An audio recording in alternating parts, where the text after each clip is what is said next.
In my business, you're only as good as your last client. Woody tried to get me to be a client of his for 20 years. Woody Wilson's Beverly Hills business, custom clothier and confidant to the world's rich and famous celebrities, athletes, politicians, men who demand the absolute best. But there's a lot more that goes on behind the scenes. Get ready to take a ride and see how Woody and his team transform men's lives through fashion, handle those strict demands and deadlines. Fashion's been about women for so many years. Now it's about the men. It's about how we dress. It's about turning it upside down and bringing it.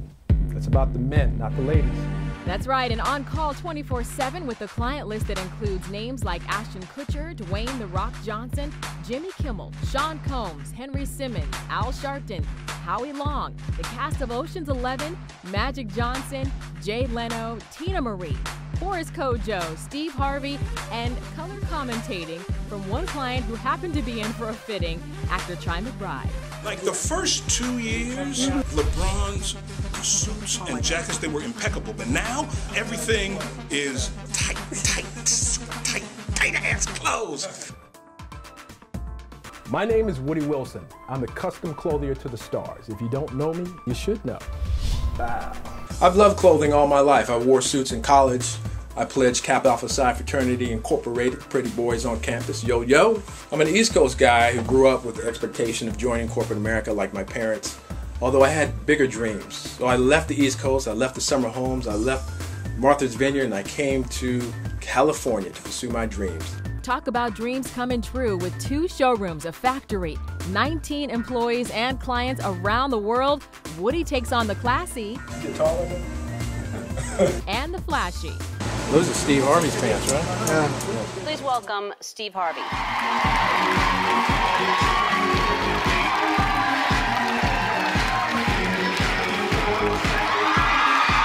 That's really clever.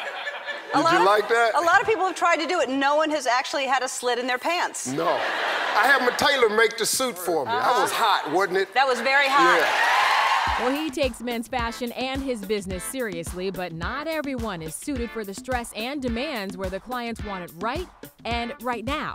How much time do we have? Is it going to be I told him to try to put a rush on some of this stuff for me. Okay. And we have his pattern already, so that shouldn't be a problem. Yeah, exactly. Okay. I remember one time I got on the elevator with Shaq, and I was like, which button I pressed to go to men's shoes? Because he had a whole bunch of buttons on his jacket. Quick changes for Al Sharpton after prison and a hunger strike. His people wanted me to fly to New York, go to the prison, and measure him in the prison. And so by the time he came out, he'd have the suits. A snowstorm as Woody heads to New York for the Grammys, stranded on the tarmac with 20 suits. Meanwhile, the show starts in 30 minutes. I'm sitting on the plane with these suits. I get no cell phone reception. On the late Tina Marie and Rick James. Tina Marie, a little bit of attitude, diva, maybe, just a little bit. He desperately wanted to hang out with me. He always invited me to come have a drink and do other things, but his crowd was just a little bit too wild. But Woody's biggest career boost came making suits for a now infamous music video for Sean Puffy Combs. I said, thank you, man. You helped me out. You launched my company, and he kind of gives me kind of half-hearted, you know. As for payment, check is in the mail. A year later, sometimes it's 3 years later. No, you got to pay up front, dog. his current assistant of sorts. Take Jeff, for example. He's got no filter at all. Well, I would have said shit, but that's what I normally, is there shit ready? But I call him Hollywood John because I have a nickname for everybody. And then there's Jane, Woody's production manager. Her deadlines mean weekly battles. We're so busy. She's got mad, kick stuff around, you know. And she speaks broken English, so if she's upset, how can I do? How can I do? And she's kicking boxes. Serta, Woody's consultant, quality control, and right-hand man, an Italian New Yorker who's dressed Hollywood royalty like Elvis, Sammy Davis Jr., Frank Sinatra, and Johnny Carson. He told Woody how he'd deal with non-payment from a client. You kill him. I'm like, really, Serta? He said, yeah, I'll kill him, you know, with a straight face. You kind of believe him. And he travels to Europe frequently for Woody with a little company. Well, let's clarify. A woman, not a man. What's up, G? How's it going out there? Woody's traveling man and #1 salesperson, Gary Lancaster. He's an attorney and also one of the big fundraisers for the Democratic Party. I'm a comedian. I have a crazy sense of humor. Well, 2 employees that could use that sense of humor.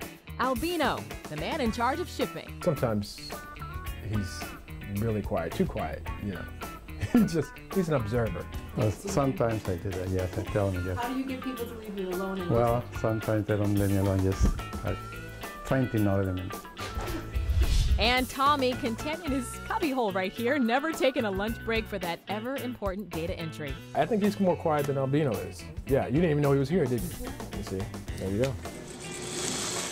An exploding business, packed schedule, Woody somehow makes this cutthroat business look seamless. My life is like putting a thread through a needle, but I wouldn't have it any other way.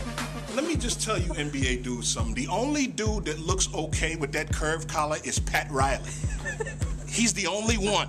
Believe it or not, there's something out there called NBA chic, which if that's not an oxymoron. Woody's World.